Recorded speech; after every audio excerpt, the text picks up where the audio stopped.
ಇಂದು ಬಳ್ಳಾರಿಯ ಕೇಂದ್ರ ಕಾರಾಗೃಹದ ಆವರಣದಲ್ಲಿ ಉದ್ವಿಗ್ನ ಪರಿಸ್ಥಿತಿ ನಿರ್ಮಾಣವಾದ ಘಟನೆ ಬೆಳಕಿಗೆ ಬಂದಿದೆ.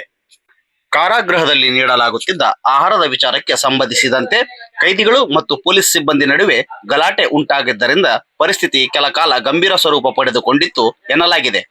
ಕಳೆದ ಒಂದು ವಾರದಿಂದ ಸೆಂಟ್ರಲ್ ಜೈಲ್ ಎಸ್ಪಿ ಗೈರು ಹಾಜರಿದ್ದ ಹಿನ್ನೆಲೆ ಆಡಳಿತದಲ್ಲಿ ಕೆಲವು ವ್ಯತ್ಯಾಸಗಳು ಉಂಟಾಗಿ ಈ ಘಟನೆ ಕಾರಣವಾಗಿರಬಹುದೆಂದು ಹೇಳಲಾಗುತ್ತಿದೆ.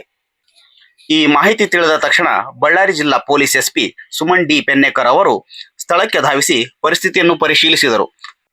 ತಕ್ಷಣವೇ ಹೆಚ್ಚುವರಿ ಪೊಲೀಸ್ ಪಡೆಗಳನ್ನು ಕರೆಸಿಕೊಂಡು ಭದ್ರತೆಯನ್ನು ಬಿಗಿಗೊಳಿಸಲಾಯಿತು.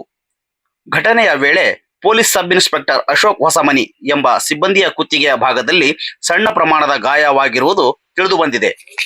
ಆದರೆ ಇತರೆ ಯಾವುದೇ ಗಂಭೀರ ಗಾಯಾಳುಗಳ ಬಗ್ಗೆ ವರದಿಯಾಗಿಲ್ಲ ಎಂದು ಅಧಿಕಾರಿಗಳು ತಿಳಿಸಿದ್ದಾರೆ. ಮುನ್ನೆಚ್ಚರಿಕೆ ಕ್ರಮವಾಗಿ ಆಂಬ್ಯುಲೆನ್ಸ್ ವ್ಯವಸ್ಥೆಯನ್ನು ಸಜ್ಜುಗೊಳಿಸಲಾಗಿತ್ತು.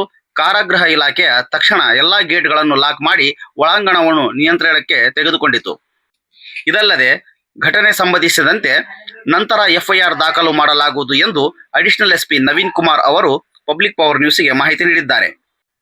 ಸ್ಥಳಕ್ಕೆ ಸಂಪೂರ್ಣ ಪೊಲೀಸ್ ಪಡೆ ಆಗಮಿಸಿ ಪರಿಸ್ಥಿತಿಯನ್ನು ಶಾಂತಗೊಳಿಸಿದ್ದು ಈಗ ಎಲ್ಲವೂ ನಿಯಂತ್ರಣದಲ್ಲಿದೆ. ಒಟ್ಟಾರೆ ಬಳ್ಳಾರಿ ಪೊಲೀಸರು ಮತ್ತು ಕಾರಾಗೃಹ ಇಲಾಖೆ ತ್ವರಿತ ಕ್ರಮ ಕೈಗೊಂಡ ಪರಿಣಾಮ ದೊಡ್ಡ ಅನಾಹುತ ತಪ್ಪಿದಂತಾಗಿದೆ.